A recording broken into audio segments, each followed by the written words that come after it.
Չկա կառավարության որոշում Դիլիջանի ուսումնական կենտրոնը վաճառելու մասին, վստահեցնում են պետեկամուտների կոմիտեից, պատասխանելով Ազատության հարցին, թե արդյոք պետական այս կառույցը որոշել է ազատվել 5 տարի հարկատուների հաշվին կառուցվող եւ դեռևս անավարտ շինությունից։ Շրջանառվող լուրերի համաձայն կենտրոնը, որի կառուցումը սկսվել է պետական եկամուտների կոմիտեի նախկին նախագահ Գագիկ Խաչատրյանի պաշտոնավարման տարիներին, այժմ լուրջ բեռ է դարձել կառավարության համար եւ հենց գործադիր մարմնի ներսում իրարամերժ լուրեր են պատտվում շենքի ապագա ճակատագրի վերաբերյալ։ Օրեր առաջ ազգային ժողովում լրագրողների հետ զրույցի ժամանակ ֆինանսների նորանշանակ նախարար Վարդան Արամյանը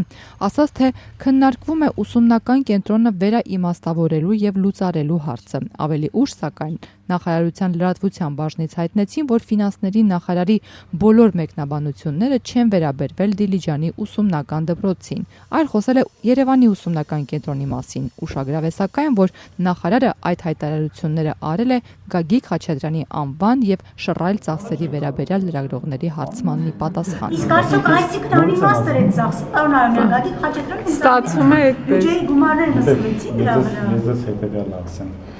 Ընդհանրապես իմ սկզբունքների մեջ ես երբեք չեմ տվել եւ չեմ տալու նախորդների վերաբերյալ քննարկել։ Շենքը անիմաստ է։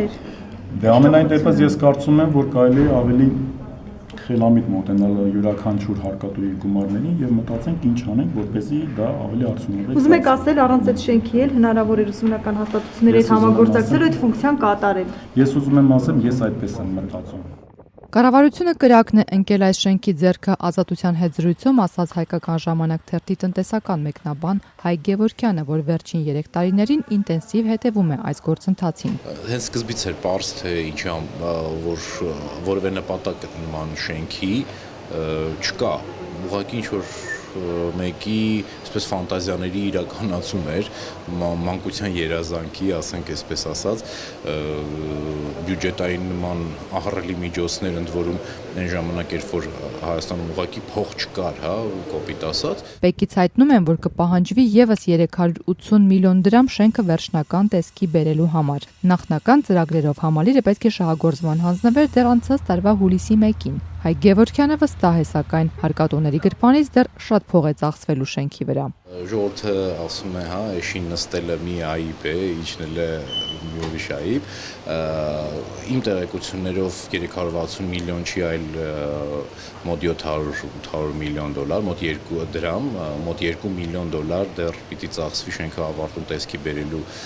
համար։ Հիմա այդ շենքը տեսքի ավարտ վիճակում կոնսերվացնել եւ պահել, դա շատ ավելի թանկ է նստելու, քան ինչ-որ մի լուծում գտնել, դա ինչ-որ կերպ շահագործել, որպեսզի գոնե բյուջեի վրա լրացուցիչ ծախս չլինի։ Դա այնքան ահռելի մեծ կառույց է իր սպասարկման տարածքներով, կոմունիկացիաներով, որ դրա վրա պիտի պետական բյուջեն անընդհատ փող ծախսի, որպեսզի այդ շենքը ուղղակի չհավասարվի, հա, հողին, կամ պիտի շահագործվի ինչ-որ կերպ։ Այսինքն մենք այդ ուսումնական կենտրոնի այսպես հետևանքները դեռ երկար ենք զգալու, հա։ Պեկի տվյալներով 2011-16 թվականների ընթացքում Դիլիջանի ուսումնական կենտրոնի վերակառուցման աշխատանքների, ինչպես նաև ձեռք բերված գույքի եւ վարչական սարքավորումների համար ծախսվել է մոտ 16 միլիարդ դրամ։ Մինչդեռ Հայկական ժամանակ թերթի տնտեսական մեկնաբանը վստահ է, ծախսերը կրկնակի քիչ են ներկայացված։ Այդտեղ մի քիչ ֆինանսավորման աղբյուրներն էլ այդքան հայտնի չէին, հա, թե որտեղից են ծախսում, ինչ են ծախսում, որտեղ այդտեղ ծախսերի մի զգալի մասը կատարվել է պետեկամուտների կոմիտեի, այսպես ասած, խրախուսման ֆոնդից, որը այսպես պետական մակարդակի բարձրացված ինչ-որ կոռուպցիոն հիմնադրամ էր, հա, հիմա էլ կա այդ հիմնադրամը, ու այդտեղից ծախսերը, դրա մուտքերը, դրա ելքերը մի քիչ շատ հարաբերական է։ Բյուջետային սուղ պայմաններում սոցիալ-տնտեսական վատ վիճակում այսպիսի շքեղություն թույլ տալը ըստ Գևորգյանի մեղմ ասած անընդունելի է։ Սա արդեն երկրորդ լայնամասշտաբ եւ շքեղ համալիրն է Դիլիջանում, որ կառուցվում է հարկատուների հաշվին, բացառապես պետական համակարգի աշխատողների համար։ Ֆինանսների նախարարությունից առաջ Դիլիջանի անտառներում իր աշխատակիցների համար շքեղ պայմաններ էր ապահովել կենտրոնական բանկը։ Պետության համար մեծ բեռ դարձած Պեկի ուսումնական կենտրոնի շենքից ազատվելու լավագույն տարբերակը ըստ Գևորգյանի դրա հեղինակին իրական գնով շենքը վաճառելն է, իսկ գումարը բյուջե վերադարձնել։